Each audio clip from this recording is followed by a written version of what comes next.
حياكم الله في حلقة مثيرة عنوانها كيف نعطل الكمبيوتر الياباني.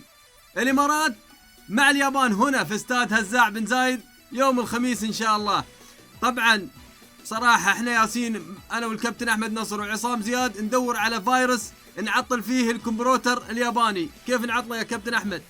والله انا مش عارف هتتحل المشكله دي ازاي، بس منتخب الامارات قادر ان هو يوقف الكمبيوتر الياباني عن طريق انه ما يحاولش يجري في اللياقه، بس يضغط كتير جدا بطول الملعب ويحاول يوقف الهجمات من بدري ويأخر وصولهم لمنطقه الثلث الاخراني. ده الحل الوحيد، وانه يخطف هدف لو قدر الاعتماد على الهجمه المرتده. وما اخترعت لنا اسم فيروس شيء نعطل فيه الكمبيوتر؟ انا مش عارف والله نعطلهم ازاي، دول صعبين جدا وسراع جدا ولعبهم على الكوره فعلا البروسيسور بتاعهم قوي جدا. بس انا عندي الحين قاعده تتكلمون وانا قاعده. احنا لازم نسوي اعاده فورمات لهذا، نفرمت بفلوس اعاده الفورمات غالي. لا هو نجيب هكر، ما في حل الا ان نتفق مع هكر. نهكر عليهم ونضبط البروسيسور بتاعهم ونخليهم فريق اي حاجه تانية غير كوره، مفيش حل غير كده. شو رايكم نقعد في زاويه من الملعب؟ دام دخول مجاني طبعا حق الجماهير عشان يجون ان شاء الله، ولازم جمهور الامارات يملى الملعب، لازم يملى الملعب. نقعد في زاويه ونضبط لنا فيروس ونعطيه. انت لا تستعدنا بعد 25,000 متفرج، اكيد في واحد منهم راح يطلع هكر عند الحدث. عند احمد ونضبط. عصام زياد في الذهاب غلبنا اليابان، وانسوا هالسالفه ان غلبناهم، كان الفيروس احمد خليل موجود. الحين كيف يا عصام؟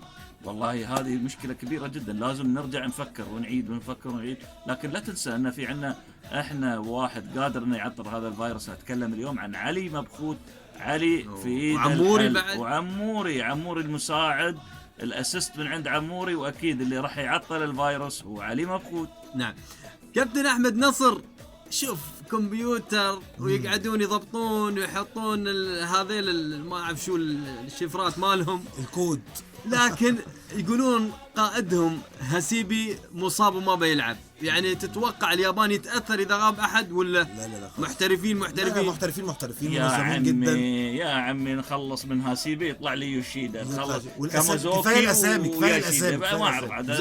كابتن احمد نصر، في ناس تقول لك والله منتخب اليابان هذا معظمه ما يلعب، معظمهم احتياط في الدوريات الاوروبيه، شو رايك؟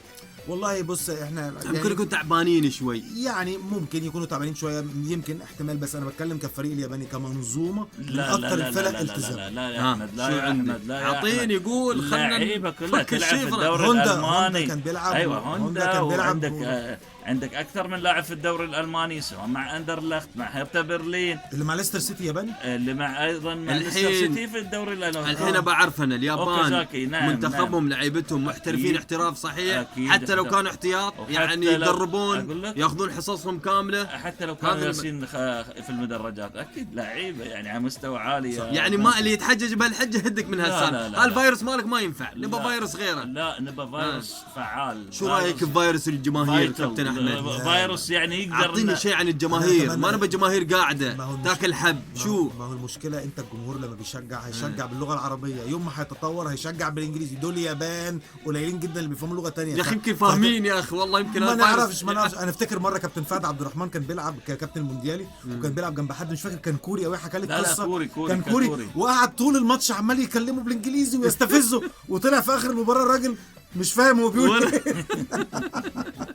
يعني ان شاء الله المنتخب فايز ان شاء الله. قولوا يا رب، قولوا يا رب يا رب ان شاء الله. طبعا الفارق نقطه واحده بينه وبين المنتخب الياباني، هم متقدمين علينا.